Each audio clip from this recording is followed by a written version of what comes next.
Travolting presents The Fraser's Edge. Hosted by Jeff Sweeney and Stuart Elmore. Covering Looney Tunes Back in Action. With special guest David Wilczynski.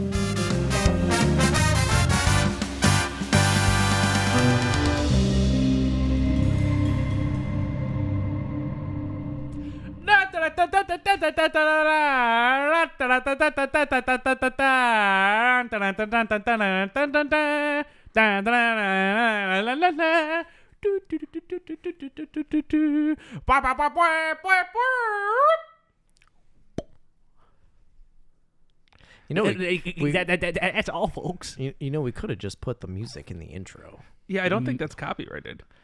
Yeah, but why do that when I can do it? That is true. I did free. appreciate your a cappella rendition of it. Thank you. Because now it's going to be the regular Brendan Fraser music. I was going to do the Looney Tunes music, but now you just did the Looney Tunes music, so I can't do both. Yeah. No, you can mix them into it. I have royally fucked you, and you're welcome. All right, great. Yeah, so it's the main music, and now it's me, you know. Actually, would be nice if there was just a moment of quiet, and then it was that, so the audience can get the reaction that we got. The authentic play by play. Yeah. So, yeah. Welcome, folks. This week we're talking about Looney Tunes Back in Action, as I'm sure you could tell by that. Last week, thank you for listening to our episode on Dickie Roberts, former child star. We hope you enjoyed talking about Dickie. So I hate to go on a tangent immediately already. Can you hear anything? I lost hearing. I don't know. Try speaking. Okay, Check, I can hear. Okay. It's David speaking. I lost hearing again. Is it just me? Okay, now I hear it. I hear it again. Okay. This is the content that the audience is craving. Yeah. All right, great. So you good? Yeah, I'm good. All right. Okay. Let me know if it happens again. All right. All right, dude. What were you saying? This is I was the gonna content they crave. I forgot. It might have been Not to- something with the connectors. And, I'll have to Yeah. get with a Radio Shack and What were you get it saying? I'm fixed, all that sorry. stuff. What were you saying before? 'Cause Maybe it it's was like the electromagnetism inside. Sorry, I'm just going. What were you saying before? It was Fucking no. Hit me with what you gotta say. This is something about Dickie Roberts. So yes. Okay, that's what it is. So when you guys were doing Travolting, yes. I didn't manage to listen to every episode, but I made sure to come to the ones that I knew. And I was going to do the same thing with Fraser's Edge also. Every time I've heard a title of a Brendan Fraser movie, I'm like, man, there are more of these than I remember. And I think the one we're talking about today is the only one I've ever actually watched. The Mummy? I've never actually haven't seen watched The Mummy? Wait, no. I saw the last Mummy movie. Tomb of the Dragon Emperor? Yes. I I'm saw that one. Sorry. So I saw that one, not to talk about the other movie in this one, but I saw that one. We were supposed to go to a water park for summer camp, and then it rained. So they hastily brought us to like a $2 movie theater to see that. The Mummy, Tomb of the Dragon Emperor. Yes. But back to Looney Tunes. Yeah, back to Looney Tunes. This is the 2003 motion picture Looney Tunes, but I've lost hearing again. This is crazy. It's not. I can still see our levels on the recording, so I know we're still Yeah. doing that. All right. Check. Check. This is perfect. All right. Maybe it's just that port. Yeah. It's not good. All right. So. Never had to knock on one. Okay. Just see. Can you hear me? Folks, this is a Looney episode because we're talking about Looney Tunes. Hey, good save. Bunch of maroons. So, Brendan Fraser. Let's talk about Brendan Fraser, the subject of this podcast, real quick. And then we'll go into the movie and all that fun stuff. So, Brendan, he's at a weird inflection point in his career right now. He's, coming off of the two Mummy movies, major successes. But everything he's doing to try and break out of that hasn't really been paying off recently. Like your Monkey Bones didn't quite work. Your Bedazzled didn't quite work. The Quiet American worked, but he was, the smaller part in that. But that becomes a Michael Caine vehicle. Dudley Do-Right doesn't launch the franchise it's supposed to. So Brendan, he has the Mummy, but he doesn't have much else going on. He still has a lot of clout off of those movies, so he's, trying to figure out what will keep me afloat right now. Mm-hmm. And so right around the same time, Warner Brothers is interested in revitalizing Looney Tunes again. They used Space Jam came out in 96, I think. And Space Jam was a big success. Space Jam was the last like revitalization of the Looney Tunes. And then a sequel to Space Jam gets stuck in development hell for roughly 5 to 6 years. They try and make a Space Jam 2. Michael Jordan eventually drops out. Space Jam 2 does not get made. They then try and convert the sequel that they're writing into a new movie called Spy Jam, which is Jackie Chan and the Looney Tunes. And it's the same riff as Space Jam, where it's like they're on, like, it's like a parody of a sports movie, but this time it's a spy movie, and Jackie Chan's in it. Never gets fully off the ground. They then transition into, well, what can we figure out next? At this point, it's offered to Joe Dante, who does direct this movie. And he decides he wants to make an old school style riff on Looney Tunes cartoons. Like, it's all gags all the time. And that's the movie that does end up eventually getting made. David, I saw you kind of like, you have more context about this movie? There was one more attempt to do a jam style movie, apparently, called Race Jam. Great. It was going to have a NASCAR driver in it. That's all the context I got on it. And I'm curious if that's what leads to the Jeff Gordon cameo in this That's movie. what I think it was, actually. Because Joe Dante... I want to talk about Joe Dante real quick before we... Joe Dante is like kind of a preeminent, I don't want to say spoof face, but like, a lot of his movies are inspired by 50s B movies. And that's very much where his career comes from. He does Piranha, The Burbs, Matinee, Small Soldiers, both of the Gremlins movies. He comes from that school of like kind of like B movie riffs. Mm-hmm. He does one of the better installments in the Twilight Zone movie, not the one where 2 people got murdered. I'm not going to dive into it, but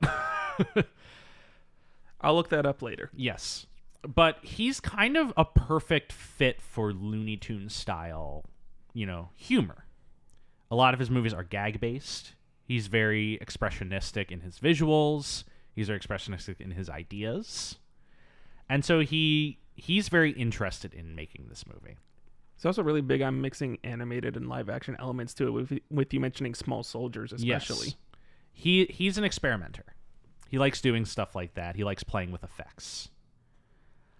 The problem that Joe Dante runs into in this movie is that Warner Brothers does not understand Looney Tunes.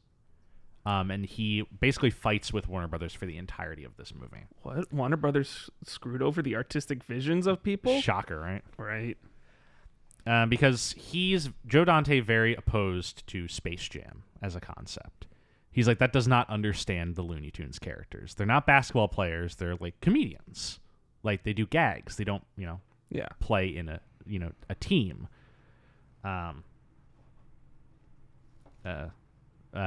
Whatever. Oh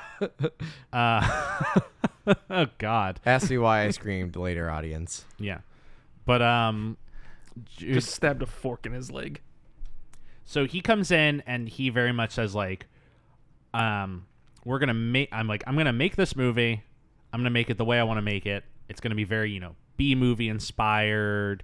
It's gonna be like a classic Looney Tunes cartoon. It's just various set pieces of gags with like kind of a thin story to tie them up is the idea. Warner Brothers consistently throughout the entire process fights with him. Dante describes it as the longest year and a half of his life. Says that the opening, middle, and end of the movie are different than what he envisioned, but that he believes he managed to preserve the characters and their integrity. That's what he considers his big victory off the movie. Even if he says the process of making a movie was a pretty grim experience all around. Apparently one of the brothers insisted that Bugs Bunny do hip-hop in the movie, and he fought violently against that. It's a little funny. There's like those shirts that were really big in the early 2000s, the Looney Tunes characters as hip-hop stars. Yes, where it's like Tweety Bird, but with like a backwards hat. Yeah. But I think that's important before we discuss the plot, that this movie's conception is to take the Looney Tunes back to their original, like, ideas. Yeah. They're almost 70 years old at the time this movie comes out. They look good. What's that? They look good. Yeah, they look good for that age. Yeah. That was a little funny, Stuart. Just a little funny. Thank you, Jeff. For the listener at home, Stuart and I just recorded the next episode that you guys are going to listen to, and he's a little defeated by it. Yep. But the reason Fraser signs on to this movie, both as like an attempt to launch a new franchise for himself, because he's looking for another hit, but also because he sees this movie as a chance to take the piss out of himself. Brendan, at this moment, is kind of going through a bit of a crisis, personally. This movie comes out around the time that he is sexually assaulted by the head of the Hollywood Foreign Press Association. He's feeling down on his career. He's feeling down on himself.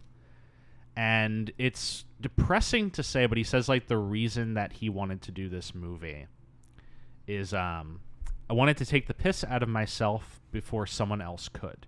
Because in my head, I felt that I had it coming. There's a part in this movie where his character meets actual Brendan Fraser and he punches himself. And actual Brendan Fraser, he's playing both himself. And he's playing himself up as, like, an egotistical, like, asshole. Yeah. And he says, it was my vision of the worst version of myself, and I got to deck me. If it was a form of therapy for myself. Yeah. So this movie, in addition to being, you know, an attempt for a hit and whatnot, it's also Brendan, you know, kind of trying to work through where he's at in his career. Because his character in this movie is a guy who doesn't quite know where he fits in Hollywood. Yeah. And he's struggling to try and find a place. And that's where Brendan's at right now in his career. And it's also sad to say that this movie does not succeed. Yeah. And this movie kind of marks the end of Brendan's A-list run. Because after this, there's like 2 more big movies he does, and neither of them work. Yeah. So it's sad. Yeah. But I do think that this movie is a great reminder of why we fell in love with this guy. Regardless of your feelings on the movie itself, he works really well on it. Yeah, I agree. He's performing really well with people who aren't actually there. Yes. Most of his scenes in this movie are with cartoon characters. Yeah. And Brendan has he said in regards to working with animated characters, he did a recent GQ interview. He says, how do you act with a cartoon character? I think you have to make them a person. You have to have them have hopes and aspirations. He cited Buster Keaton and Bill Irwin as inspirations for his performances. He said the last thing that he needed to bring his performance, you just need to have a belief in everything you're doing, because if you don't believe in yourself, your audience won't believe in you. No, Fraser. Yeah. Cute. So Too cute. Yeah. You know, we've talked a lot about kind of the lack of ego in his performances. And I think a lot of that shines through in this movie. Yeah. He's acting off of cartoon characters. He's physically humiliating himself. Yeah. Not like he's like doing anything promiscuous, but like he's throwing himself around like a rag doll. Yeah. Yeah. The joke is that he is a stuntman in in this movie. He's Brendan Fraser's stuntman in this movie. Yeah. And at the end of the movie, he literally punches his ego at the end of the movie. Yeah. So a lot of that, those elements that we were talking about throughout this career run do kind of rear their heads in this movie. That it's, he's trying his best to kind of fight away that ego and just deliver a performance, but by, not fully caring about himself, it's where it starts to hurt him. Yeah. Because he does, he's getting injured at this point in his career a lot. I think that's all I have in terms of pre-context before we dive into the movie. Yeah, well, Do you have anything? With that whole stunt thing, like, there are a lot of stunts in this movie that involve Fraser, like throwing himself around. Like, I wonder if there were... I didn't read of any such incidents, but I wonder if there were any, like, injuries that he sustained on set on this movie. Only because I see him doing a lot more physical body, punishing stunts and stuff. Like, he falls off buildings and he goes through walls, and he lands on 2 tables from a story up twice in this movie. Yeah. And it looks like it's him doing it. Yeah, it does. So I don't know. I wonder how much abuse his body took in this movie. Maybe none at all. Maybe he was very well taken care of, and maybe they did it all properly. But something tells me that he kind of forego all of that. Especially as at this point, like we'd said, he's very down on himself and taking it out on himself physically. And he's a yes man. Yeah, and he'll do whatever you tell him. Yeah. On that cheery note, David, first of all, I haven't even said thank you for coming on today. I'm so happy to be here. It's always a pleasure coming on to this place. What is your connection to this movie? What inspired you to pick this? So this is one of those movies that like I watched on repeat every day when I was a little kid. I had this it was like one of the first DVDs I owned. And it just was always on. Like, it was always looping. I think it was also one of the DVDs that if you let the menu run for long enough, it's just going to start playing the movie again. So I've watched this nonstop. And we were talking a little bit before we actually started recording, but I grew up more with the Looney Tunes than I did with, like, many Disney cartoons. I had the, like, Looney Tunes not back in action, but also that too, considering we're talking about the movie. But I had the Golden Collection DVD box set. So I just had Looney Tunes cartoons always on when I was a kid. My dad had those collections, and it was a bonding experience for me and him that we would watch Looney Tunes some nights. Yeah. And Daffy Duck is just one of my favorite animated characters in general. Wabbit Thiethan. Fire! Duck Amuck, I think, actually is probably one of the best Looney Tunes cartoons in general. The one where he's fighting with the animator. I have not seen Duck Amuck. Oh, it's so good. They also made a video game off of it for the DS where your stylus pen is the animator's pen. And you fight Daffy Duck. Yes. Very good. So that's your connection to this movie. Stuart, you said you had seen this before, right? Yeah, like once or twice before as a little kid. And that was really it. I didn't really grow up that much with Looney Tunes. I obviously, like any other normal kid, was aware of them. But I didn't really have too much of like a Bugs Bunny, Daffy Duck connection as I did to like more Disney properties. But I had seen Looney Tunes back in action a while ago. I don't remember what my thoughts were as a kid. Probably just like, this is fine. Stuart, I have an interesting question for you and me. Yeah. Is this the first Brendan movie that we saw? I think it's probably the first introduction of Brendan Fraser both of us had in our lives. Probably. Unless you saw George of the Jungle when you were really young. I might have seen George of the Jungle beforehand, but it's so early I can't remember. It was either George or this movie, one of the two. This is definitely my first Brendan movie. Same here. Yeah. It's one of my only Brendan movies. If we keep that little tangent. Mummy Tomb of the Dragon Emperor. Yeah, this Mummy Tomb of the Dragon Emperor. Just a rough lineup. Yeah. But no, it could very well have been, but I don't know that for sure. It might have been. I didn't really think of it as like Brendan Fraser as much. I was so young enough that the main actor in my mind were the cartoons. Was Bugs Bunny. Bunny and Daffy Duck. Yeah. I certainly didn't know who Steve Martin was. I didn't know Steve Martin was in this until I rewatched it for this podcast. Steve Martin, who love him to death, he is playing a Martin Short role. Yeah, that should be Martin Short. That should be Martin Short. Also, Robert Picardo is he's another like big character actor who's like on the board. I'm like, I feel like he could have done more with this role than Steve Martin is there. I want to talk about the board of directors for the Acme Corporation. Oh my God, aren't they? Before we get into the plot, we got to talk about the guys who were on that. You said Robert Picardo. Ron Perlman is one of them. He has one line. Technically two. One of them he is a skeleton for. Yeah. But he just sits there. Stuart, do you know who one of the board of directors is? No. The vice president of Climbing to the Top is Leo Rossi, who is the writer of Gotti. No. And also he plays Bobby Borriello in Gotti. Oh my God. And he is the VP of Climbing to the Top in this. Yeah, one of the two credited writers of the motion picture Gotti that we covered on this podcast with David. Yeah. Wow.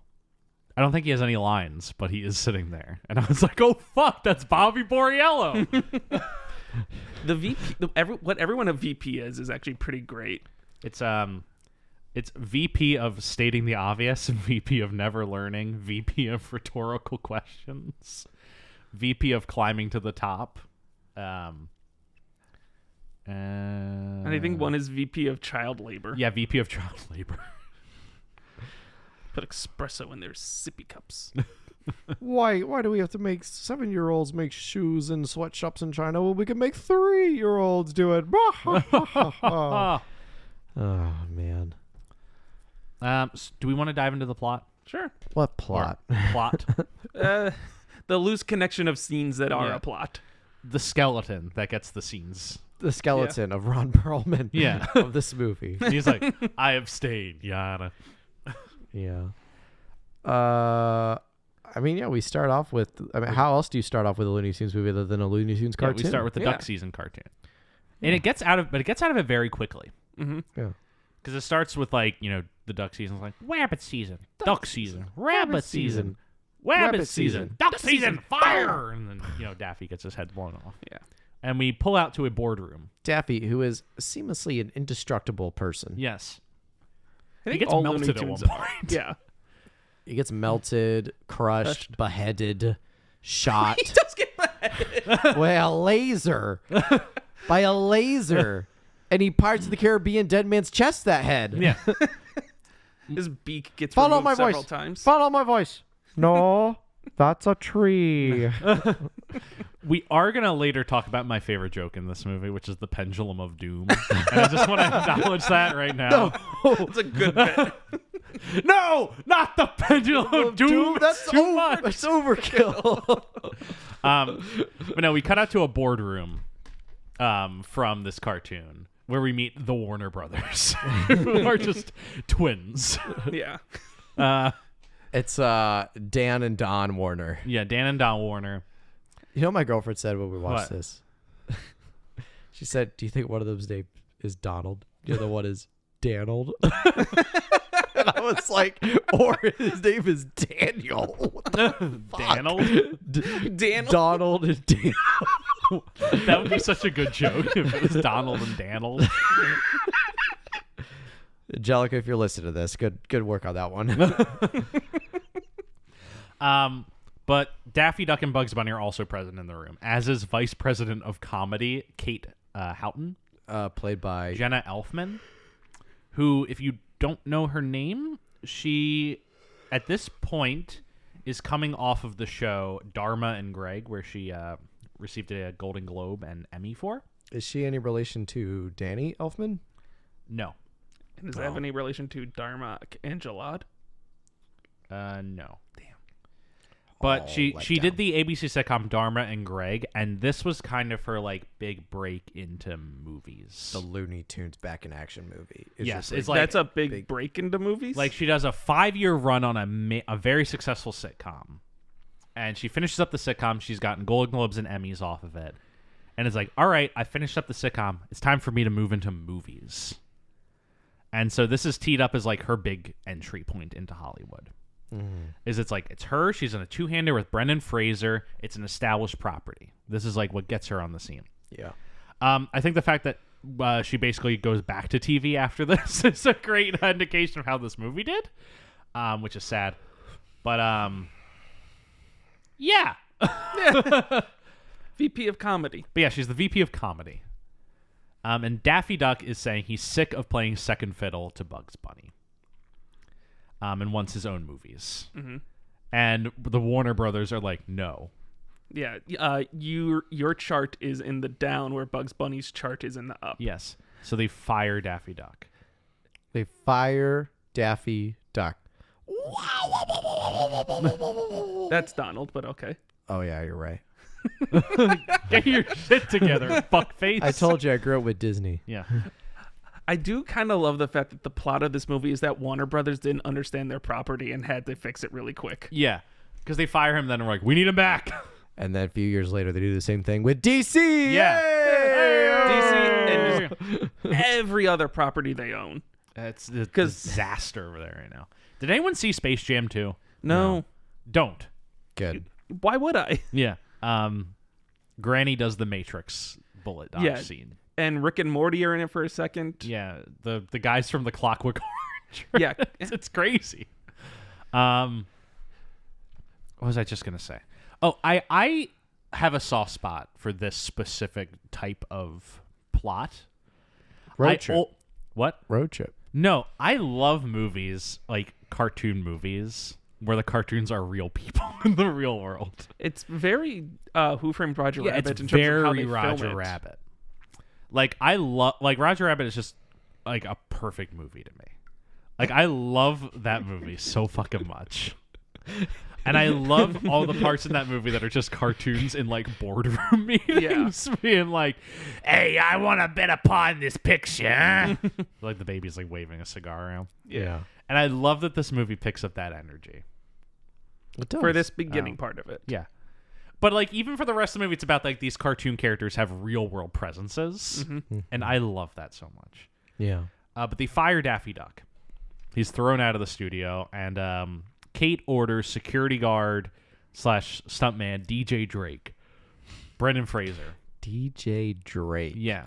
Full Of initials no are relation to Drake, the actual DJ. Fucking name is that? his full initials are DJD. Well, he's Damien Jr. So DJ. Because his dad is Damien Drake, who's the biggest action star at Warner Brothers. If Brendan Fraser is going for that Harrison Ford replacement title, then they should just called him Junior this movie. Junior. Imagine Harrison Ford in this movie. Cartoons. Get this tune out of here. I'm sick and tired of it. The murder victim seems to be coated by blood. Human blood? No. Toon blood. So he is ordered to get Daffy out of the Warner Brothers studio lot. Another thing I adore in movies. I love any movie that is set partially on a backlot and the version of backlots that are in movies. Where everything's filming at the exact same time. Yeah, everything is filming at the exact same time and everything is happening. Like Ed Wood, Pee-wee's Big Adventure, this...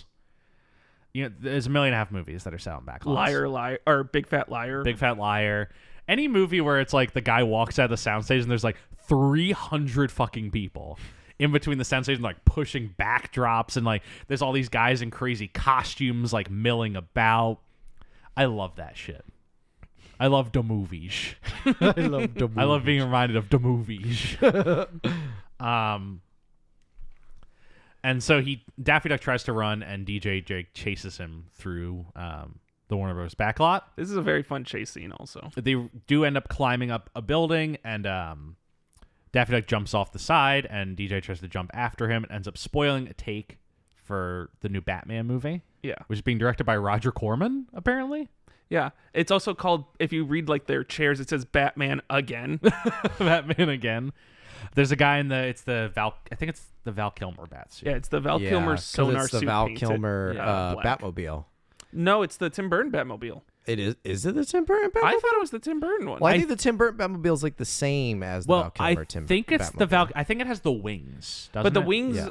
Oh, I don't remember how big the wings are on the one in this movie. I remember the difference between the Tim Burton Batmobile and the Val Kilmer Batmobile is not that much. There's not that much different about it. I know the front of it looks almost identical to the Tim Burton one, but maybe they modified it. Here, I'm looking up the picture of the Batmobile right now. Batmobile. It is the Tim Burton Batmobile. You're right. Yeah.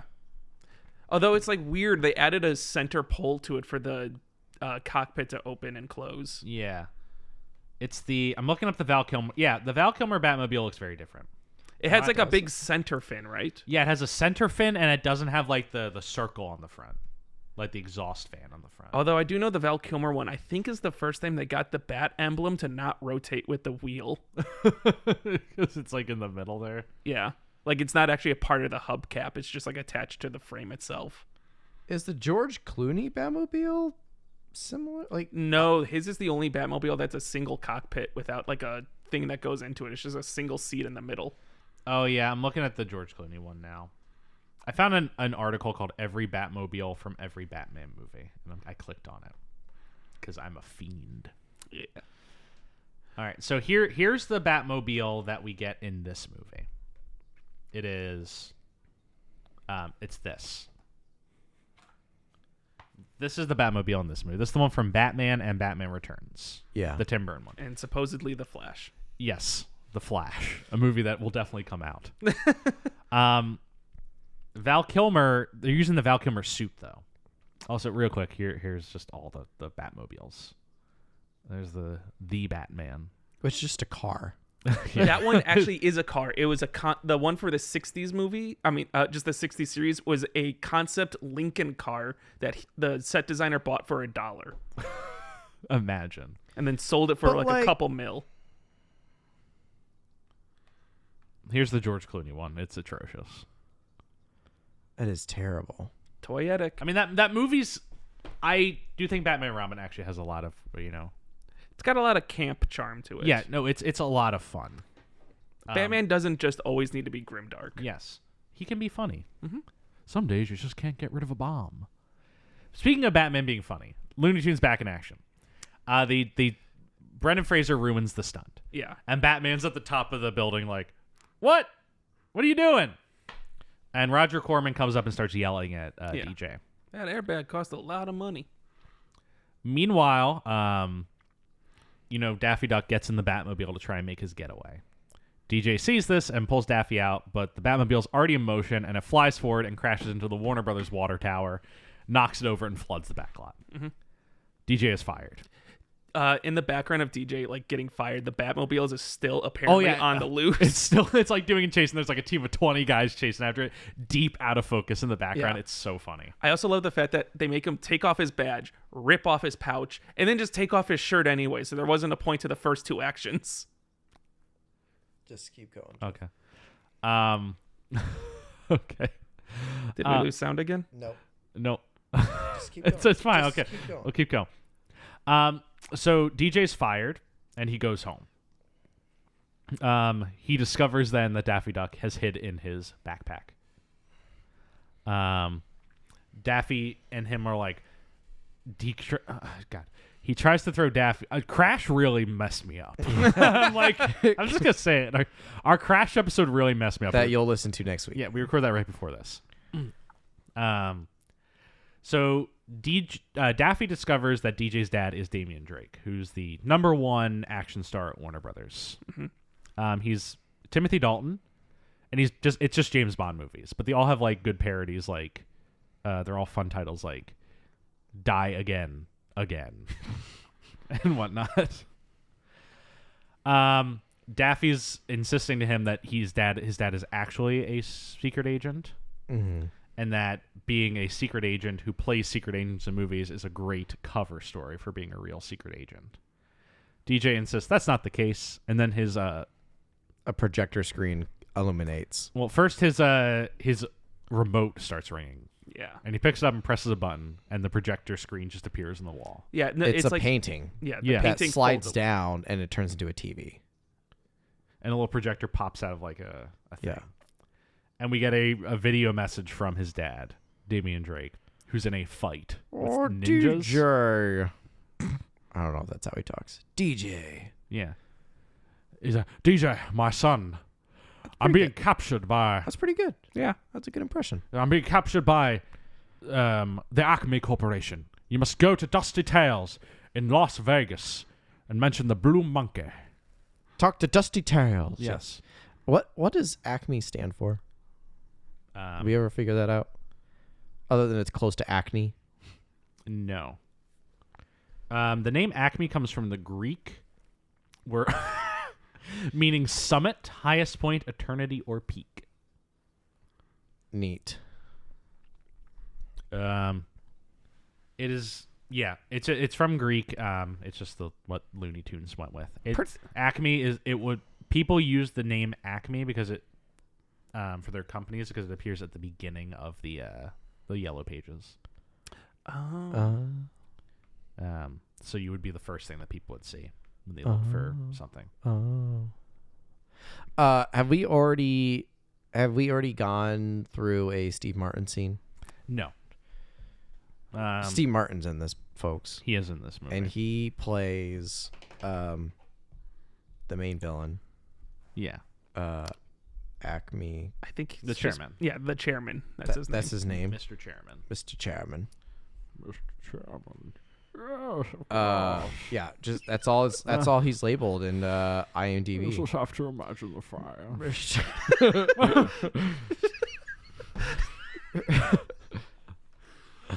Dude, don't, Of course. don't let him break you. Oh, yes, Mr. Daffy. What if Bane was in this movie? It's probably in Space Jam 2. I think any movie can be improved by the addition of Bane. Like, imagine you're just watching, like... Crash. What's a movie that's come out recently? Crash. No, recently. Crash 2. No! Replace, I'm not talking about Crash. Replace Scott Lang's daughter from Ant-Man 2 with Bane. Yeah. Dad! Oh, yes. Just screaming dad over. Half of her lines in that movie is just dad. Yeah, Dad. I saw the movie. It's so bad. Replace Sadie Sink in The Whale with Bane. No, like Brendan Fraser's like chilling out. And See his reaction to it? He is so intrigued by it. the door just opens and he's like, oh, yes. My father, the whale. I was so concerned. It'll be a grease fire in hell when he dies. A Bane. You think you can order the pizza? I was built by it. Molded by it. I love the legacy of the Dark Knight trilogy isn't the phenomenal second movie. It's the silly voice that they decided to give Bane in the third one. What won Best Picture this past year? Everything, everywhere, all Everything, once. Everywhere, All at Once. I've not actually seen that yet. That's not as much fun to put. You could Bane add into. Bane in that. Yeah, no, you could easily put Bane in that. Well, yeah. That's not as... The problem is if you put Bane in that, is like it makes it sense. kind of fits with the movie. Yeah. But like the Fablemans, imagine like little Stevie Spielberg, like at the end of the movie, he goes, "Your father and I are getting a divorce." No, it's the Seth Rogen character, Uncle Benny. It's Uncle Bane, and like it's just like, yes, you should pursue your passion for film, but you know what comes first? Crashing this plane.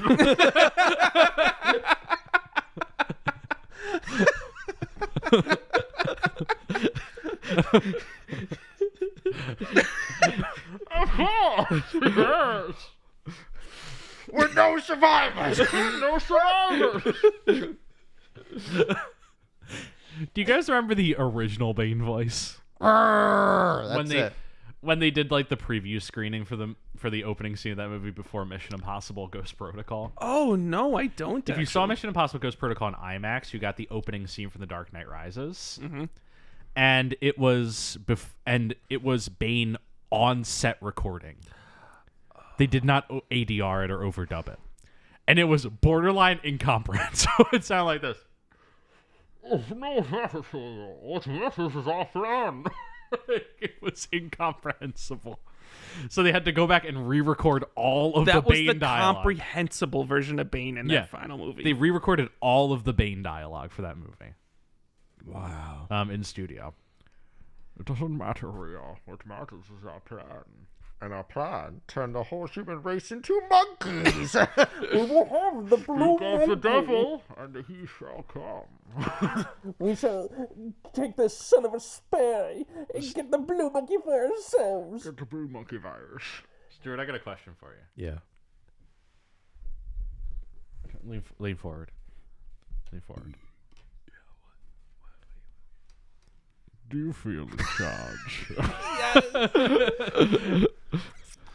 I'm in charge here. Do you feel in charge? We've not talked about Bane for 5 minutes. I think we've talked about for Bane longer than we have the plot of the movie. Looney Tunes Bane in action. A blue monkey virus has to turn all the monkeys into slaves. We're gonna turn them And we give it back the city to you. The people. The monkeys. We give it back to you. The monkeys. You're supposed to be wily. Now be wily. I have in my hands a letter from James Gordon. Do you accept this man's resignation? Do you accept the resignation of all the corrupt? All right, I'm cutting off the Bane talk. Yeah, no, it's too much fun to do the voice. Because I will just keep doing Bane if I. The whole podcast is Bane. Yeah. All right, so the next. He did it again. He's the next scene of the movie. Oh, Jeff, just stop. Okay. That's enough Bane. That was a good palate cleanser from Crash. Where the fuck were are we in this movie? They literally just left to go to crashed Vegas. the water tower, Okay. and they left for Vegas. Okay, so they're going. So DJ and Daffy are going to Vegas. D&D are going to Vegas. Yeah. And then Double D are going to Vegas. and then Kate also gets fired, Yes, because she Because- fired Daffy Duck. and they do this first skit with what's the hunter's name? Elmer Fudd. Elmer Fudd. Put some respect on that name, bitch. Very Fuck. quiet. That's actually really good. Jesus. I'm on Stuart's. Hey, it's Jeff season. Wabbit season. Jeff season. Stuart season. Stuart season. Jeff season. Fire. Bam. All right. Oh my God, Jeff just been shot. I gotta touch the recording. Elmer, what did you do? Elmer, get out of here! You gotta run. I'm on the run. I'm on the. I'm on the land. Why did I turn him into a? I turned him into a goat at the end. There. You know what would be a good Looney Tunes cartoon? Elmer Fudd actually fucking murders Daffy Duck, and he has to go on the lamb, and it's like. It's like Elmer Fudd, and he's like crouched in some like low, like abandoned motel in Gary, Indiana, and like you see the squad lights going by through the cracks in the window. He's hanging out with Saul Goodman. He's like trying to buy a bootleg shotgun off like a coke dealer. These don't have any serial numbers on them. I can't do the voice anymore. I lost it. These don't have the serial numbers anymore. All right, so Kate also gets fired. Yeah. Bugs gets shot by Elmer. Bugs gets shot because the skit doesn't work without Daffy. You need them both. You need two to tango. Yeah. Only Daffy can get shot because he has regenerative abilities. Yeah. Whereas Bugs Bunny is like, he's out for a week. The Warner Brothers tell Kate that she can have her job back if she gets Daffy back By Monday. She has a one weekend. And so she goes off with Bugs to try and find Daffy. Yeah. And that leads them to DJ's house. Yeah. Where they find The spy car. They find the spy car. And there's a Psycho reference. Yes, there's a Psycho reference where she hears someone in the shower and thinks it's DJ, but it's Bugs. And he does the whole Psycho scene where like blood goes down the drain. He pours Hershey's syrup. It's a good gag. All the gags in this movie are fun. That's also I think Nobody knocks anymore. Yeah. It's also the first time one of the actors just spikes the camera and they're like, okay, this bit's going on. Stuart, this episode has tremendous Austin Powers and Goldmember energy where there's really not a plot for us to discuss. So we're just going to ramble through scenes. No, we're going to say bits and then laugh at them. Yeah. And so they're on their way to... Hey, I'm fucking Mini-Me! Remember that? Have you seen Austin Powers and Goldmember? Yes, I've seen that, and I loved your guys' episode on that also. Where Danny DeVito is Mini-Me. He's like, hey, I'm fucking Mini-Me!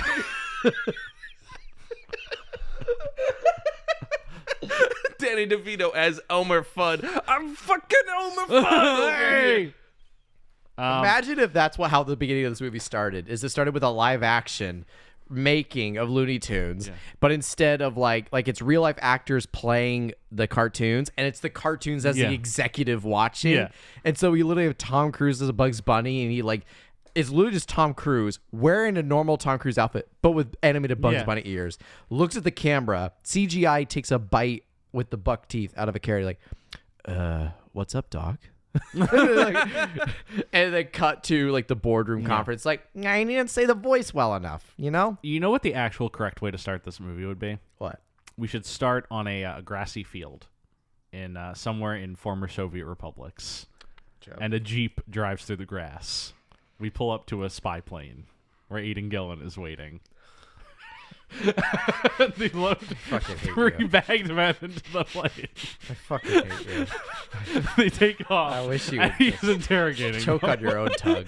He's interrogating the guys Murder your whole fucking in the family. bags. And then he takes it off its Bane. No, he takes off the first guy's bag and he's like, "Where's Bane?" And then he's like, he fakes shooting the guy and throwing on the plane. He's like, "He didn't fly so good." And they say, "Why? Perhaps he's wondering why you would shoot a man and then throw him on an airplane." That's how this movie. Is this part of your dastardly plan? Of course. But then preceding 2 hours and 45 minutes of this movie go by, and it's just The Dark Knight Rises. No, okay, so they're at fucking DJ Drake's house. We haven't finished the first act yet. They find the spy car, and Bugs and Kate get into it, and the spy car sexually assaults Kate. Yes. Oh yeah.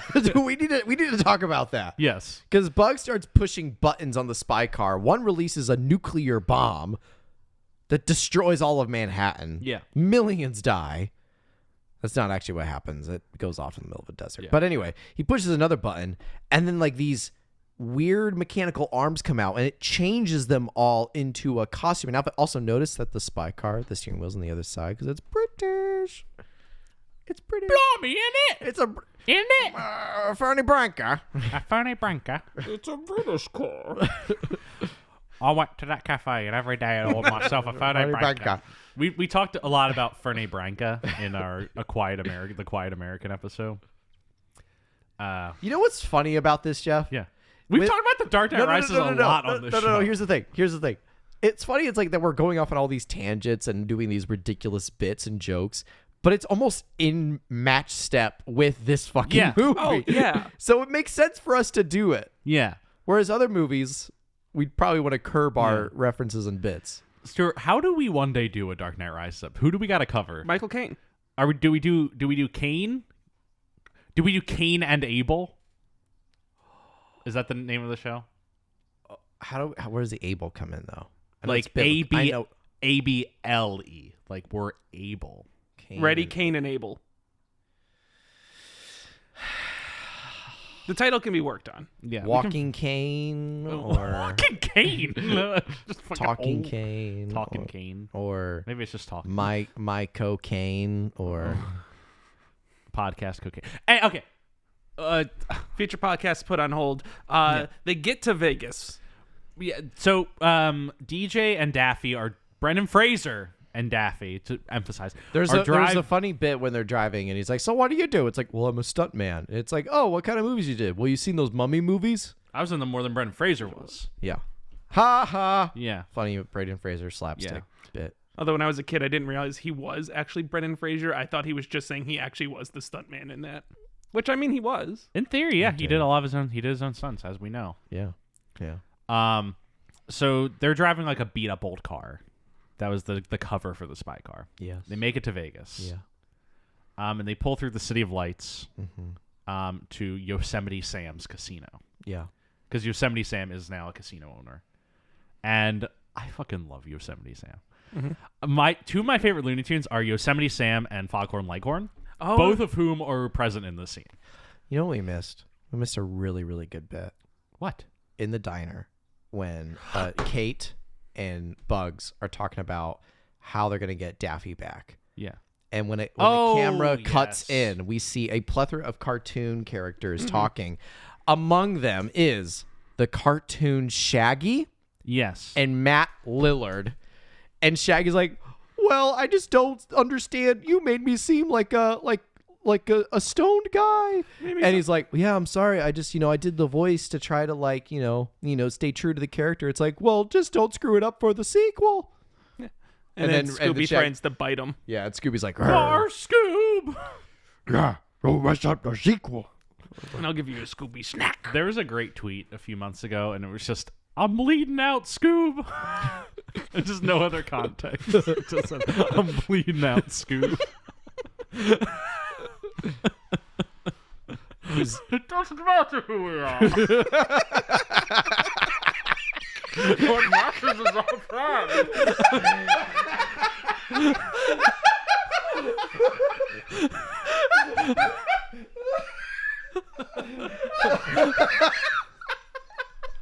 I hate it here. I need to go home. I need to call my mom. I need to check out how she's doing. Mom, can you pick me up? Everyone's doing Bane impressions. Everyone's doing Bane impressions at the party. Everyone's putting their pain relief headsets on and doing Bane.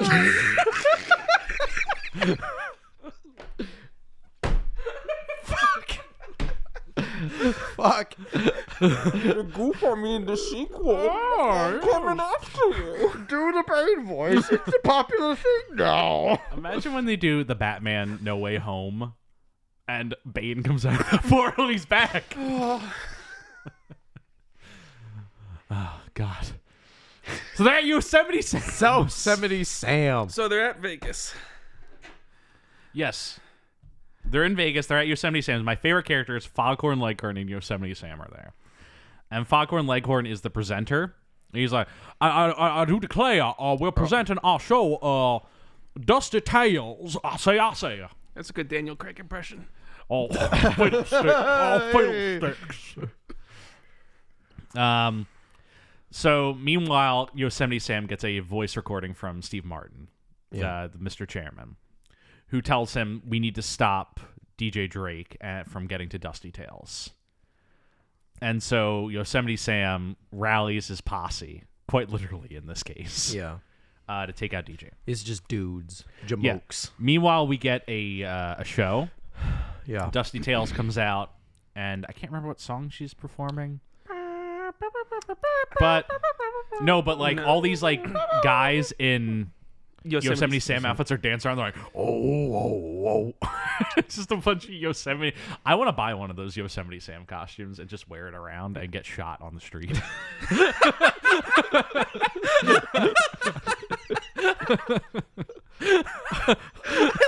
There's no other thing that can happen after you do that.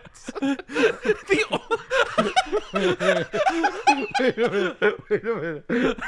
I was wondering what would break first. Your spirit or your body?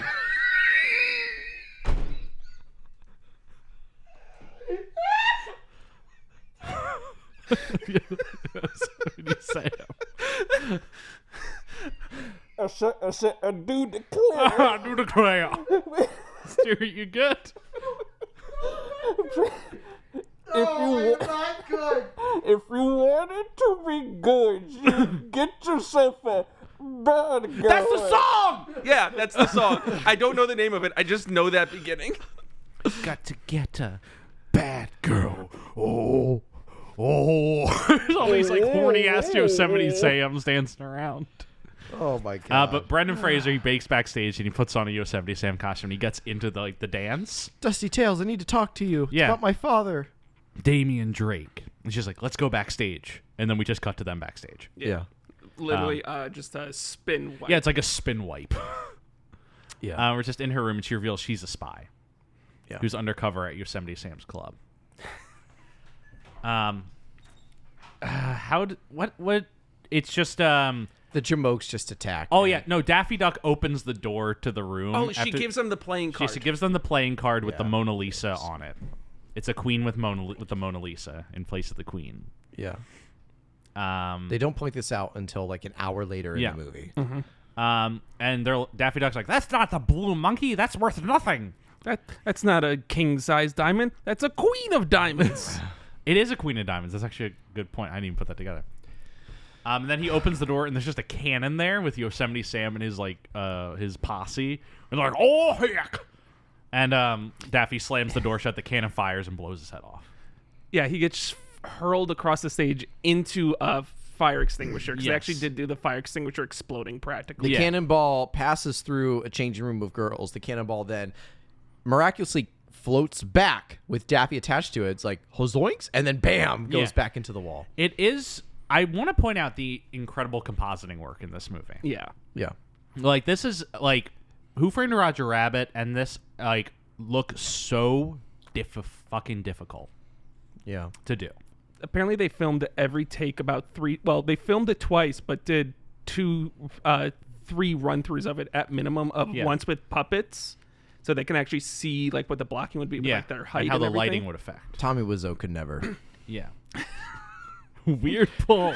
Because he did multiple. Yeah. And then they did a run through without them, and then they did a run through with reflective balls. They can see where the light sources were for the animators. That seems hell. so difficult.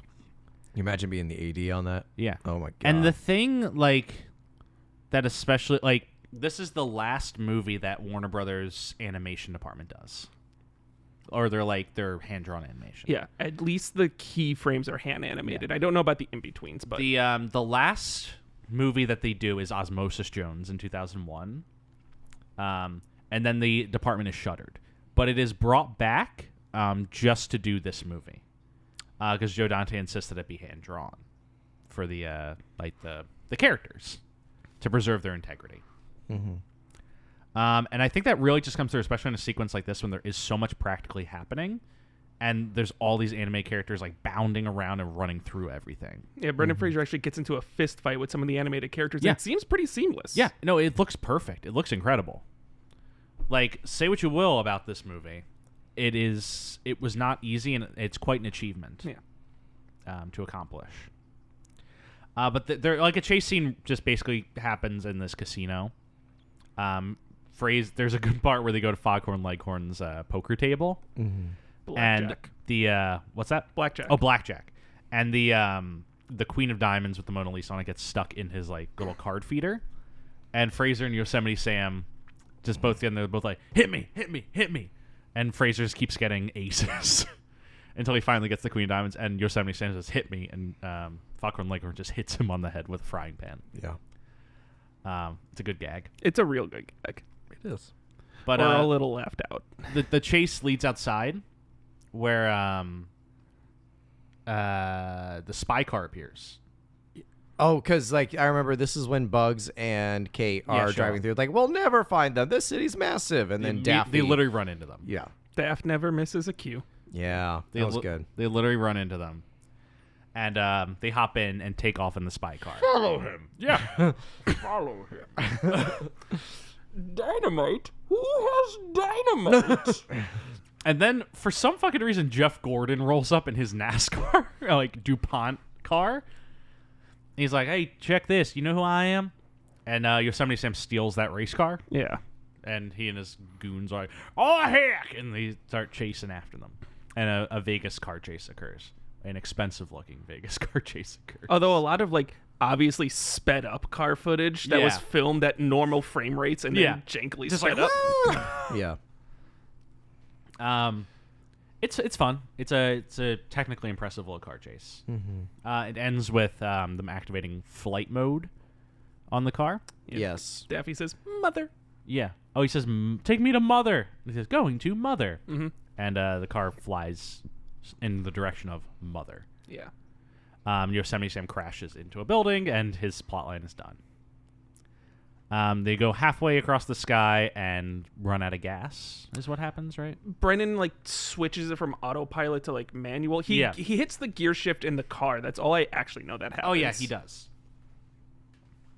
Oh, keep going. Oh, okay. Oh. Yeah, he switches like a gear shift, and I think they crash in like the desert. Yeah, it starts plummeting, and then it stops right at the end, and they're like, out of gas. Yeah. And then there's like, that's not how it works, and then it slams right into the ground. Yeah. And so they're in the desert for a while. This is where they somehow find like a change of clothes. Oh, no, they don't find a change of clothes because they go to sleep outside in the desert. And this is when, like, Fraser and Kate are obviously going to have, like, a thing together. Yeah, their weird little romance in this movie. And then they wake up the next day and they're walking through the desert and they're like, ugh, there's mountains this way, that way, and that way, and that way. So I guess we should just walk this way. Yeah. And they keep walking, and that's when we get... This is the only part of the movie that I actually remembered. The Walmart bit. Yeah, the Walmart bit is... It's fun to lampshade product placement like that. Yeah. And I did really enjoy the Walmart bit. Yeah. It's like they're just in the middle of the desert, and then out of a mirage, Walmart. Yeah, and then he's Daffy literally starts naming off brands, and at some point just goes, insert your brand here. They got it all. Yeah. And it's like, you think this is like shameful product placement? It is an attempt to have their cake and eat it too. Yeah. Yeah. I think it works, kind of. They lampshaded just enough. Yeah. Yeah. Joe Dante's good at kind of treading that line. Yeah. Kate literally says, audiences just expect it now. They don't even notice it. Yeah. To the extent that Walmart just literally appears. This is the only bit in the movie I remember as a kid. Yeah. I don't remember anything else about this movie except for the Walmart bit Mm-hmm. because I thought it was hysterical. Yeah. I'm sure you did. Walmart just appears in the I'm middle sure of you nowhere. did. You're from Indiana. Of course, you'd find a Walmart impressive. It's just funny, not impressive. Asshole. It is funny that it is the original Walmart design and not It the new is, yeah. Supercenter design. Yeah. Yeah. It's the old red logo. It's the old red logo. Around this time, the chairman contacts Wile E. Coyote. And Yes. they basically go through all the Looney Desert Tunes. operative. They go through Yeah. all the Looney Tunes villains Yeah. or antagonists. Yeah. And he says, Wile E. Coyote, steal the card. And of course, Wile E. Coyote does not succeed. Yeah. All his missiles turn around on him. And Mm-hmm. We get to see him do express day of shipping. yeah, and of course it falls on him. I do like the express day of shipping. It just instantaneously falls. Yeah. Gift wrap is free. Yeah, and there's like missiles. Me, and whatnot. me. Our characters never notice Wile E. Coyote. No. It just all keeps blowing up As in they his should, face. because the Roadrunner never knows his coyote. There's like one funny explosion that like you know what I'm talking about? Yeah. When the missile blows up and it cuts to them in the desert and an explosion in the background. They Yeah, it's don't like pay way in the background. and they also. don't pay attention to it at all. And I'm like, you think that's a CGI explosion, or do you think they actually blew something up and told the cast not to think about it at all? I don't think they- how far away your explosion is, you're gonna react to it. I don't. Yeah, it was just so funny. It is a good bit. I Yeah. like it.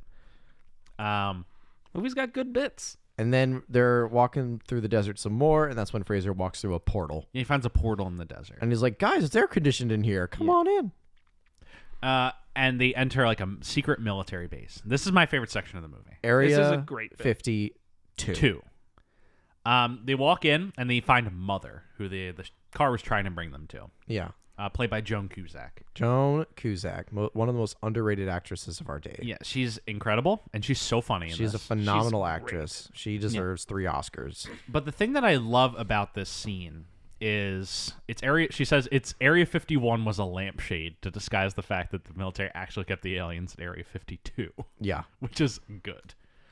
But what's fun about this scene is like the robot from Forbidden Planet is her assistant, and then in all the vials are actual B-movie costumes. Yeah. From like it's like There's a Dalek from there's the Dalek from Doctor Who. There's the ape with a fucking Like the dome head. yeah from Robot Monster, Mm-hmm. which I have right here. Of course, you fucking have Robot Monster.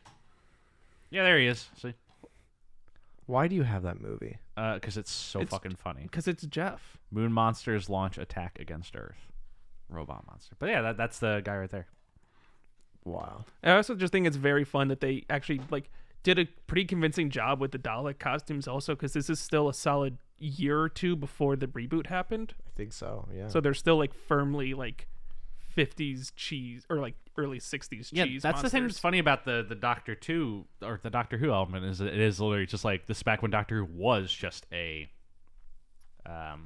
like a 50s, 60s. Yeah. Okay, I found the full list of the aliens. It's from This Island Earth, Forbidden Planet, the man from Planet X, which is the creepy guy in the spacesuit. And then the best bit of it is Bane is in one of the tubes, right? yeah, Bane is in one of the tubes. They do let Bane out and he blows up. He crashes this plane. Blows up the stadium. But no, my favorite bit of this is when Joan Cusack's like leading them backstage.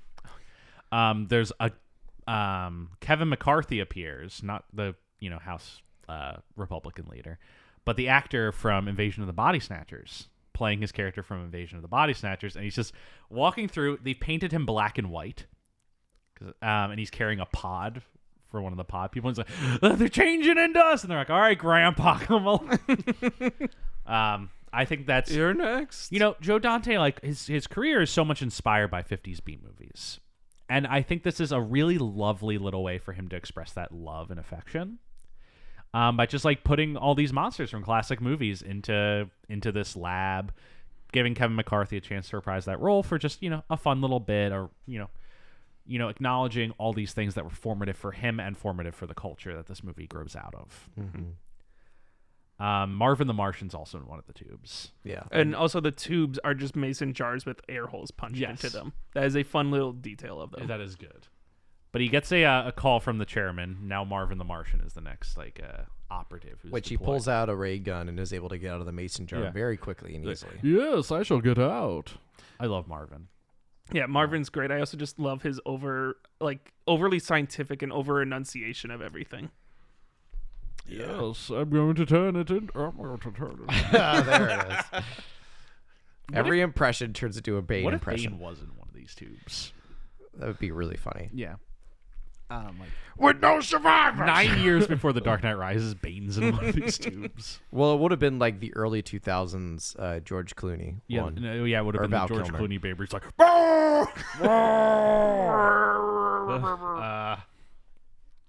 Jesus Christ. We're damned. Yeah, we are damned into hell. So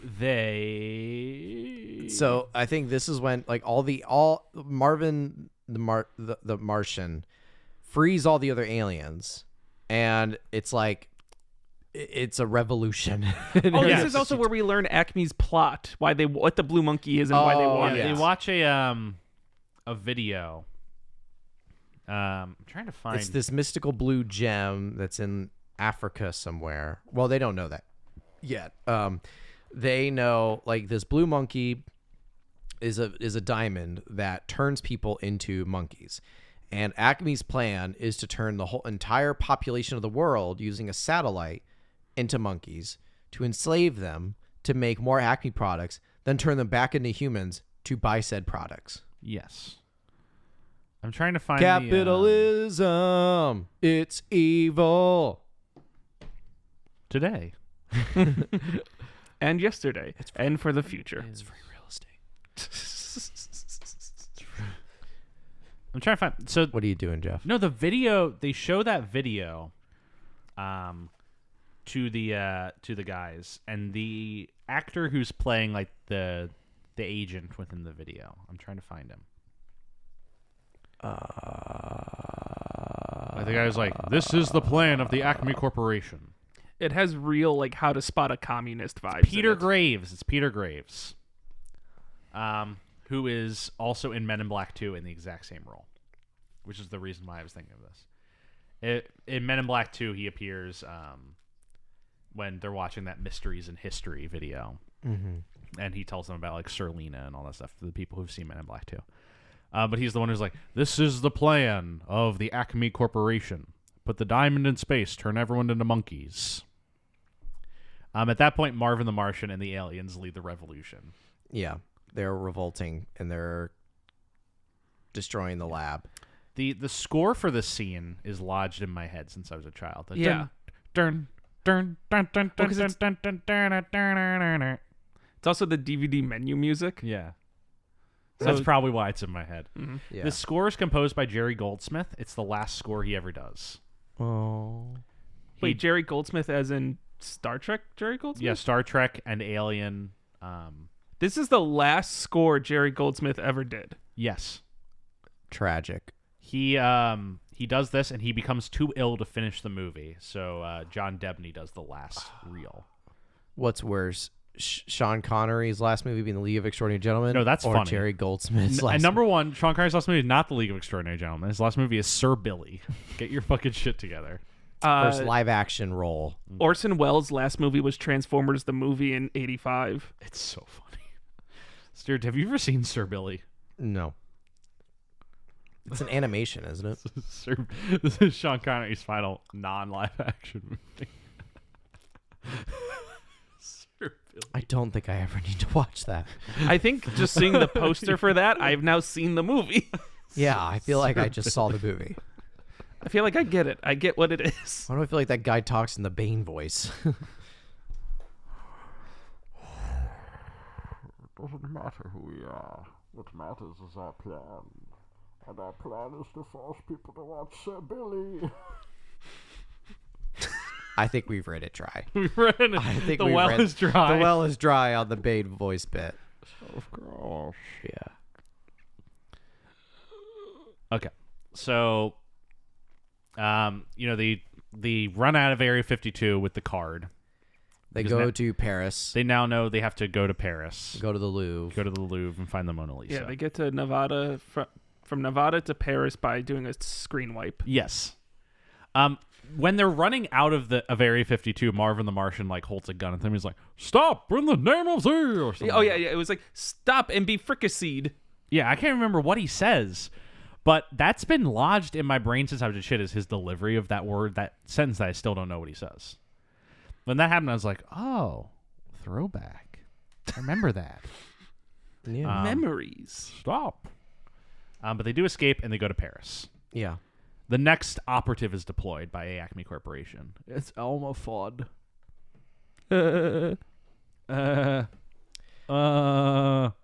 Of course. He's still on the run. But they go to the Louvre, Yes. and that's when they sneak into a museum, and they hold up the card against the Mona Lisa. They peel it, and it Yeah. finds out that it's like a little window, Yeah. see-through thing, and it reveals National Treasure glasses style, the map. Well, first it reveals the Mona Lisa is wearing a bra, Yes. and then she screams, and then they Which move I thought it the up. Mona Lisa was Leonardo da Vinci in drag. I think it was his boyfriend in drag. Oh. That's why it's so funny whenever people are like Leonardo da Vinci, the painter of such great like Catholic paintings, and is like the gayest man in art history. Yes. Yes. Leonardo da Vinci. He's making good movies nowadays, all right? I was just about to say something. I wasn't. I'm glad for the out. Leonardo da Vinci's making good movies these days. We're gonna talk about him later this year for Killers of the Flower Moon. Da Vinci? Yeah. DiCaprio. But Da Vinci. I Da get Vinci? I get the fucking joke you do. But then we get the best scene of this movie. Yes, I love this chase scene. There's a chase scene between Bugs, Daffy, and Elmer Fudd through all the paintings of the Louvre. They're playing Pictures at an Exhibition, the classical music track, Yeah. as they're jumping through like all these different paintings and adopting their art styles, and they have to play to the rules of the painting. Yeah. Yeah, like they're in a Dali painting, and it starts melting. Them all. Yeah. Yeah. And my favorite's when they go to the pointillism one. Yeah. And Elmer Fudd jumps out, and Bugs Bunny is like, pointillism, a style of art of which an image is made of many points that adds up to a final image. And then blows Elmer Fudd into, like, Thanos. Yeah, dust. he gets endgamed. It gets Yeah. endgamed. And then he looks at the camera, breaks forth, like, I feel like anybody who goes to the movie should learn something. Yeah. Daffy's line, connect the dots, sing himself back together. Yeah. Yeah. This movie, I want to say this movie looks really nice. Mm-hmm. Joe Dante obviously has an expressionist point. This movie's also shot by Dean Cundy, who's one of the great cinematographers of, it was Robert Zemeckis' early work. He did Jurassic Park, a lot of, or some early Spielberg. He's also currently doing some career worst work on the new season of The Mandalorian. I have not actually watched any of the new Mandalorian yet. Maybe the ugliest looking show I've ever seen. It's not the ugliest. Jeff, shut up. I It is mean- not the ugliest looking show. It It doesn't look phenomenal. It looks so flat. No, Because no. every scene is they're You like are in a so desert looking at the fucking volume. desensitized to some like okay cinematography. Hey, if you want to see some cool cinematography, Picard season 3 has been pretty great so far. The thing about the Mandalorian that Dean Cundy is like they're using the volume so much that everything can the like volume isn't enough. there's like only so many angles you can do with the volume because Oh, because then you're eventually going to get off of the volume. yeah, eventually like you're off the fucking volume if you keep using Everything's the volume. from what I've seen online, it looks like it's a lot of medium and far shots, and that's it. Yeah. Like they don't they don't exploit all the full opportunities of using a camera to tell a story. It looks like the first 2 seasons of The Mandalorian look good. Mm-hmm. The new season looks bad. Because they went from Baz Idione and God, what's his name? Greg Fraser. They did the first 2 seasons. And they know how to work within that volume and within that space and use that to their advantage. Dean Cundey comes from like a very practical background. So when he's confronted with it, he's trying to shoot it like a normal show, and you can't do that. I see. And he did Book of Boba Fett and the new season of The Mandalorian. It's not working. Andor looks great though. Back to Looney Tunes back in action. Dean Cundey is good work on this movie. And then while this Louvre chase scene is happening, Kate gets kidnapped by the execs over at Acme. Yes. I watched the movie. I remember what happened. I watched it. She gets at kidnapped 5:30. and brought to the top of the Eiffel Tower because that's how you do things in Paris. And Brendan Fraser runs after her. He has these jetpack pants, and he tries to use them, but of course the pants just fly off. Should have worn a belt. And instead he steals pants from a bear. It's an old Looney Tunes cartoon with the three bears from like Goldilocks, three bears, but it's essentially grumpy old dad not getting along with kid cartoon. All I'm hearing is Brendan Fraser sexually assaults and molests one of the Goldilocks bears. He does. Yeah, no, and it's framed like that also. Yeah. Like it's framed with malice. No. Just want your pants. I want more than just Fraser's pants. Oh, wait, Whoa. But he does go to the top of the Eiffel Tower and rescues Kate. And they jump off, and he uses his grappling hook cell phone that he got earlier to save her. to save her. But they got the phone. Yeah. But the picture that they took of the map is all obstructed by Daffy Duck Duck's posing in the middle. Yeah. And but somehow they do find out where the thing is. They at least know it's in Africa. Yeah. Because it's Granny. A very small continent. Very easy to find. Very small continent. Very easy to find things in. Yes. So they go to Africa. I like in movies when people are like, "We're going to Africa," and it's like, "All right, where?" that's like a fucking continent with like 30 countries in it. Let's narrow this down a bit. Africa. Yeah. Africa that can fit the United States, China, Russia, and all of Europe in it. Mm-hmm. But it's crazy. Almost every continent can fit inside of Africa. That's how big Africa is. Africa do be big. Doofy fucking giant. Yeah, but they go to Honkin' mass. They go to this Temple of the Forbidden Monkey or whatever it's called. Mm-hmm. And they come across Granny, Tweety, and Sylvester the cat, who for some reason are vacationing in Africa. And we're immediately led to believe there might be something shifty going on here. Mm-hmm. Yeah, they get to the Temple of Doom. Yes. Where there are traps, of course. But they're able to they get a barrel of monkey piece that unlocks a puzzle, that unlocks a lever, that unlocks the blue monkey gem. Mm-hmm. Fraser lifts it up, gets turned into a monkey, gets turned back, and then Granny and Tweety then unzip themselves and reveal that they are wearing the body skin suits Yeah, of these characters. And it is actually the chairman, his henchman, and the Tasmanian Devil. The Tasmanian Devil, voiced by Brendan Fraser in this movie. Really? Yes. Over the original voice actor. Yeah. Yeah. And then the chairman turns out to be his dad. Yeah, because the chairman's like, it's actually not me. It's like, and he tries to reach by. It's like, oh, I didn't rehearse this with the hat. Can you take the hat off? Okay, thank you. And then, and then it's Damian Drake. Yeah. Hey, son.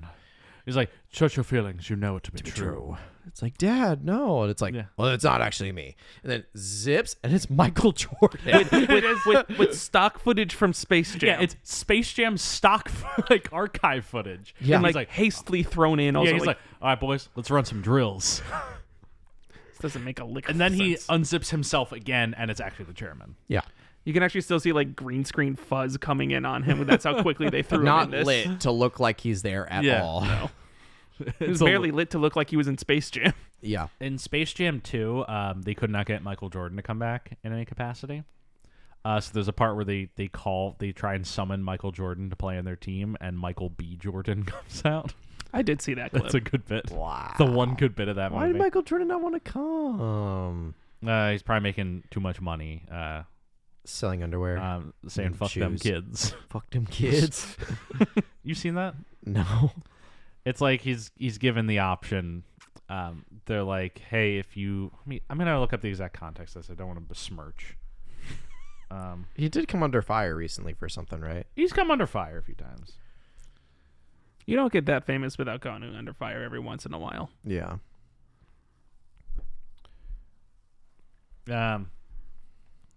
Okay, so a youth basketball camp bet Michael Jordan that if he missed 3 shots, then the entire camp would get Air Jordans. Like if he missed the shots, then all the kids would get free shoes who were underprivileged. And Michael Jordan said, "Fuck them kids," and made the shots. And none of the kids got shoes?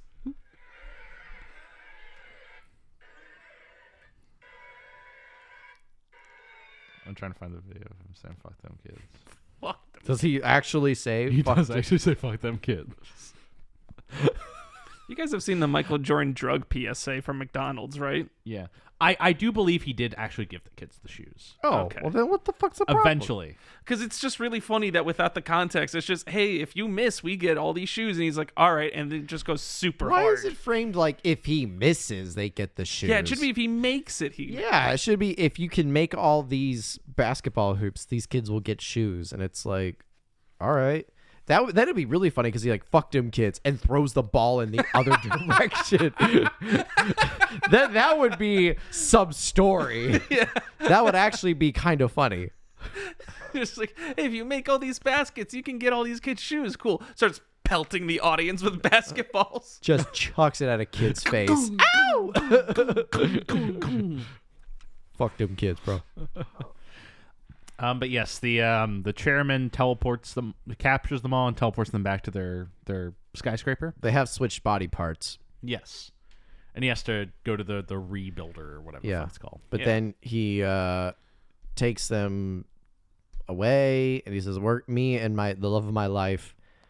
What's her name? Mary are gonna be in this like monkey shield, and Marvin." The Martian's going to take the gem up into space, put it in a satellite, and it's going to beam the whole world into monkeys, except for me and Mary. And so then Brendan Fraser and Kate are chained up in like a warehouse. They see his father, who is chained on a railroad track with a high-speed train coming at him, driven by a Wile E. Coyote, surrounded by dynamite and bombs.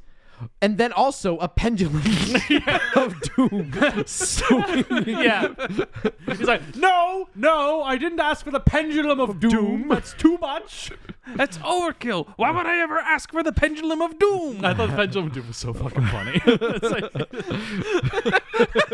it's the way it's like in like this super wide shot that's just inherently funny. And so Daffy and Bugs get in another spaceship and chase after Marvin. Yeah, the to Martian. go stop the space mission. Meanwhile, Brendan Fraser and Kate, they easily get out of their chains. Yeah. Even pointing it out how easy it was. And then they have to fight this big giant dog.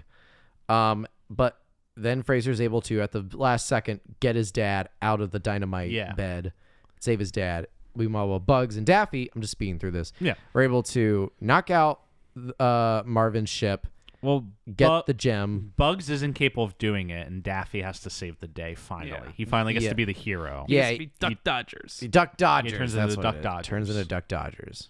And saves the day.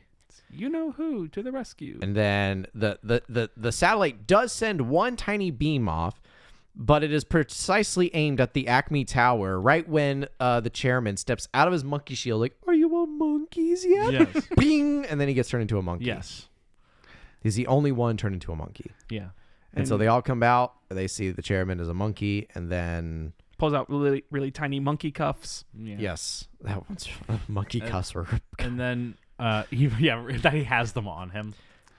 But they do take And then what happens, Jeff, is his dad says, "Son, you just saved the world, you saved your dad, and you got the girl. What are you going to do now?" And Fraser turns to the camera. It's like, "I'm going to sing." Ba-da-ba-ba-da-da-da. And then it's a musical ending. It's well, no, what actually happens is Marvin the Martian, we cut back to him in space, and Bugs like has him tied up, and then he just... Before throwing him out of a plane. Who we are. What What matters is our plan. And then suddenly, Bane. No, I don't. I'm done with the Bane jokes. Oh my God, Jeff. So, Yes, of course. I'm clenching right now. We're so close to the end of this movie. I'm clenching. So the next scene is the last scene, and it's revealed that they're filming the movie adaptation. They're filming Looney Tunes Back in Action. Yes. Um, Fraser sees the real Brendan Fraser, yes, who's an asshole. who's in a white suit, And he- sunglasses, holding his award. Yeah, and like a dog. Yeah. And he punches him in the face. It's a great sight. It's a good joke. It's also kind of sad when you learn like that Yeah. Brendan really Yes. wanted to do that because he like was so down on himself. Because you think about it, Fraser in his own right, in his own merit, is not that person. Yeah, He's never known for being a diva. but he like But just- he sees himself he felt as- himself unworthy of the fame and thought that's Yeah. how he was being perceived. Yeah. Very Um, sad. It's like depressing. But guess what? He's an Oscar winner now. Yes, Yeah. he's So, an Oscar winner. He is worthy of the fame. So he punches himself. He's the star now. Kate got her job back. Daffy and Bugs are the stars of the movie. Yeah, and Everyone then, gets a happy ending. yeah, Daffy didn't realize that he was filming the movie the entire time. Yeah. And everyone gets a happy ending. And then we get the like the circle. But Porky's not able to That's say over. it. That's it. We're over. Yeah. You could go home, folks. Go home. Yeah. That's the movie. That's Looney Tunes Back in Action.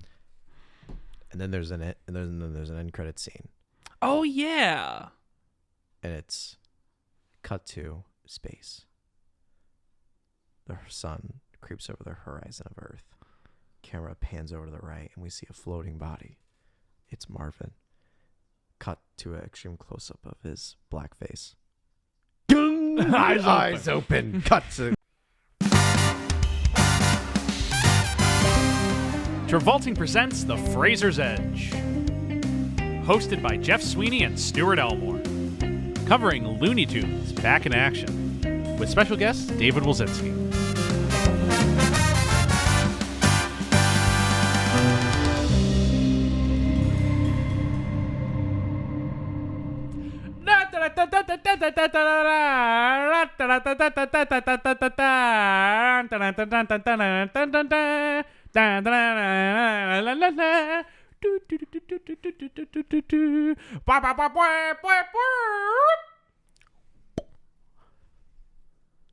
You know, That's all, folks. you know, we could have just put the music in the intro. Yeah, I don't think that's copyrighted.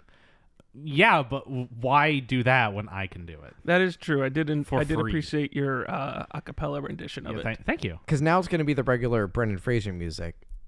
I was going to do the Looney Tunes music, but now you just did the Looney Tunes music, so I can't Yes. do both. Yeah. No, you can mix them into I have it. royally fucked you, and you're welcome. All right, great. Yeah, so it's the main music, and now it's me, you know. Actually, would be nice if there was just a moment of quiet and then it was that, so the audience can get the reaction that we got. The authentic play by play. Yeah. So yeah. Welcome, folks. This week we're talking about Looney Tunes Back in Action, as I'm sure you could tell by that. Last week, thank you for listening to our episode on Dickie Roberts, former child star. We hope you enjoyed talking about Dickie. So I hate to go on a tangent immediately already. Can you hear anything? I lost hearing. How about now? Try speaking. Okay, Check, I can hear. check. Okay. It's David speaking. I lost hearing again. Is it just me? Okay, now I hear it. I hear it again. Okay. This You is hear me? this is the content that the audience is craving. Yeah. All right, great. So you good? Yeah, I'm good. All right. dope. Okay. Let me know if it happens again. All right. All right, David, what were you This saying? is I was the gonna content they crave. I forgot. Might have Not been to- something with the connectors. And, I'll have to Yeah. send it, go with a Radio Shack and What were you get it saying? I'm fixed, all that sorry. stuff. What were you saying before? 'Cause Maybe it it's was like the electromagnetism inside. Sorry, I'm just going. What were you saying before? It was Fucking no. Hit me with what you gotta say. I said something about Dickie Roberts. So yes, okay, that's what it is. So when you guys were doing Travolting. Yes. I didn't manage to listen to every episode, but I made sure to come to the ones that I knew. And I was going to do the same thing with Fraser's Edge also. Every time I've heard a title of a Brendan Fraser movie, I'm like, man, there are more of these than I remember. And I think the one we're talking about today is the only one I've ever actually watched. The Mummy? I've never actually haven't watched seen The Mummy? Wait, no. I saw the last Mummy movie. Tomb of the Dragon Emperor? Yes. I saw that one. Sorry. So I saw that one. Not to talk about the other movie in this one, but I saw that one. We were supposed to go to a water park for summer camp, and then it rained. So they hastily brought us to like a $2 movie theater to see that. The Mummy, Tomb of the Dragon Emperor. Yes. But back to Looney Tunes. Yeah, back to Looney Tunes. This is the 2003 motion picture Looney Tunes. But I've lost hearing again. This is crazy. It's not. I can still see our levels on the recording, so I know we're still Yeah. doing that. Check. This is perfect. All right, maybe it's just that port. Yeah. Is not good. All right. So Never had to knock on one. okay, Just see. Can you hear me? folks, this is a Looney episode because we're talking about Looney Tunes. Hey, good save. Bunch of maroons. So, Brendan Fraser. Let's talk about Brendan Fraser, the subject of this podcast, real quick, and then we'll go into the movie and all that fun stuff. So Brendan, he's at a weird inflection point in his career right now. He's, coming off of the two Mummy movies, major successes. But everything he's doing to try and break out of that hasn't really been paying off recently. Like your Monkey Bones didn't quite work. Your Bedazzled didn't quite work. The Quiet American worked, but he was, the smaller part in that. But that becomes a Michael Caine vehicle. Dudley Do-Right doesn't launch the franchise it's supposed to. So Brendan, he has the Mummy, but he doesn't have much else going on. He still has a lot of clout off of those movies, so he's, trying to figure out what will keep me afloat right now. Mm-hmm. And so right around the same time, Warner Brothers is interested in revitalizing Looney Tunes again. They used Space Jam came out in 96, I think. And Space Jam was a big success. Space Jam was the last revitalization of the Looney Tunes. And then a sequel to Space Jam gets stuck in development hell for roughly 5 to 6 years.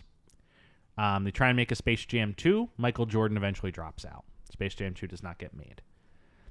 They then try and convert the sequel that they're writing into a new movie called Spy Jam, which is Jackie Chan and the Looney Tunes. And it's the same riff as Space Jam, where it's like they're on, it's like a parody of a sports movie, but this time it's a spy movie, and Jackie Chan's in it.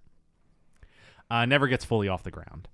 They then transition into, what can we figure out next? At this point, it's offered to Joe Dante, who does direct this movie. And he decides he wants to make an old school style riff on Looney Tunes cartoons. It's all gags all the time. And that's the movie that does end up eventually getting made. David, I saw you you have more context about this movie. There was one more attempt to do a jam style movie, apparently, called Race Jam. It was going to have a NASCAR driver in it. That's all the context I got on it. And I'm curious if that's what leads to the Jeff Gordon cameo in this That's movie. what I think it was, actually. Because Joe Dante... I want to talk about Joe Dante real quick before we... Joe Dante is kind of a preeminent, I don't want to say spoof face, but a lot of his movies are inspired by 50s B movies. And that's very much where his career comes from. He does Piranha, The Burbs, Matinee, Small Soldiers, both of the Gremlins movies. He comes from that school of B movie riffs. Mm-hmm. He does one of the better installments in the Twilight Zone movie, not the one where 2 people got murdered. I'm not going to dive into it, but I'll look that up later. Yes, but he's kind of a perfect fit for Looney Tunes style, humor. A lot of his movies are gag based. He's very expressionistic in his visuals.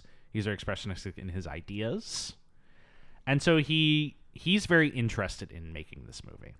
He's also really big on mixing animated and live action elements to it, with you mentioning Small Soldiers especially.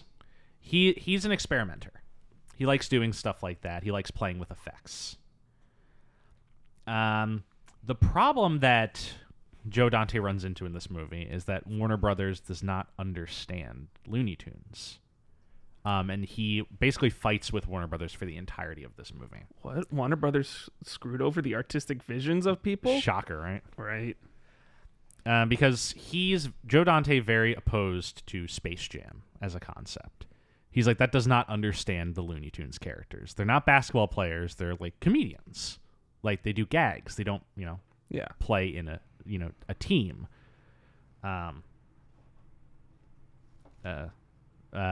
Whatever. Yeah!